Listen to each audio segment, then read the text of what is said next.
I've got to cut this next piece, and I see this because it's up against that concrete wall. I can push it over ever so little, just at the top. The bottom seems to be okay,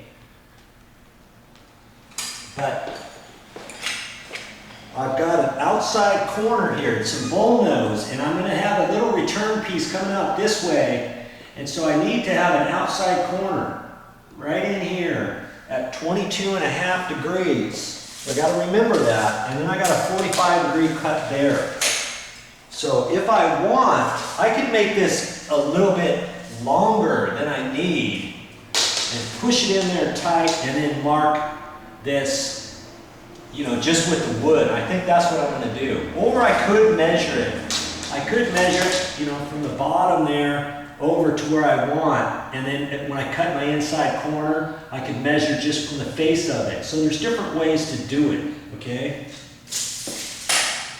So I know where this outside corner is, and I'm going just beyond the outside corner, just a hair, because I'm trying to match what I've already done on the other side for a little return. There's a couple different ways to do this, but this is the way I'm doing this one. I think it's going to work out nice.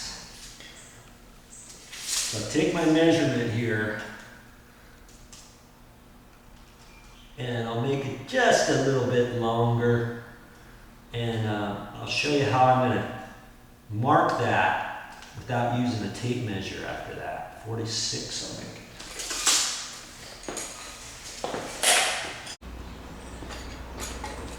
First thing I want to be aware of is, you know, I got that 16-foot long piece that I have to have for another long wall. So make sure you keep track of your materials, because the last thing you want to do is cut it out of the wrong length. If I cut it out of the 16-foot long piece, I'd still have enough to do my job, but then I'd have to put a seam in a long wall. And I hate putting seams in long walls, because if you got it, because then you got to line up a joint.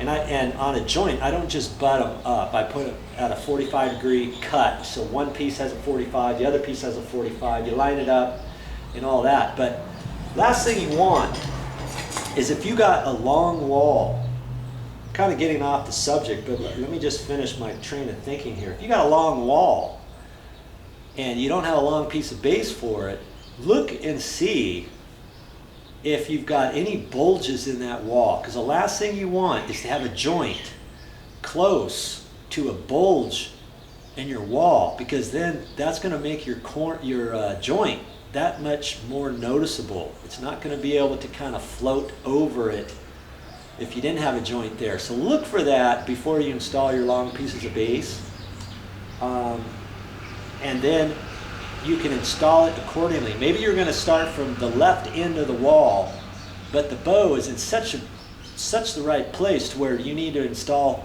the long piece of base on the right end of the wall first. You know what I mean?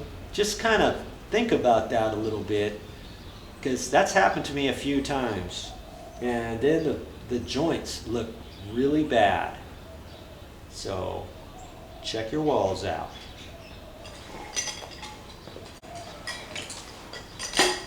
I've got a little goober on this, and I'm going to cut that off, and that'll be fine. That'll finish off that end.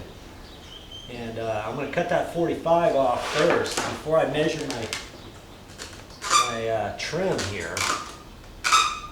Okay, so I still got it at a 45-degree angle. I still have this set right where I need it. I'll be able to cut that off.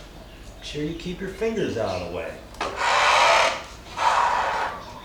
I want to cut that much. I'm saving my material as best I can, because I got just enough to finish off this job.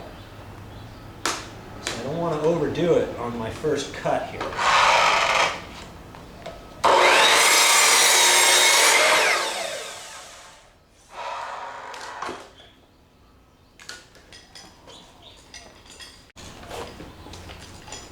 I'm trying to cut this in such a way to where I can use my saw for all of my cuts. I got my 45 here, the blade is set this way. My next cut, you know, if I just set this up at 22.5, I could cut my left-hand side, but I don't know exactly where the outside corner is going to go at 22.5. I mean, I guess I could figure it out if I really truly wanted to. I could measure from this end, or I could take my the base that's there, measure from this point here, and go on over. In fact, maybe I'll do that so I can show you how to do that. Okay? I think I'll do that. Let's use our saw to the best of our ability.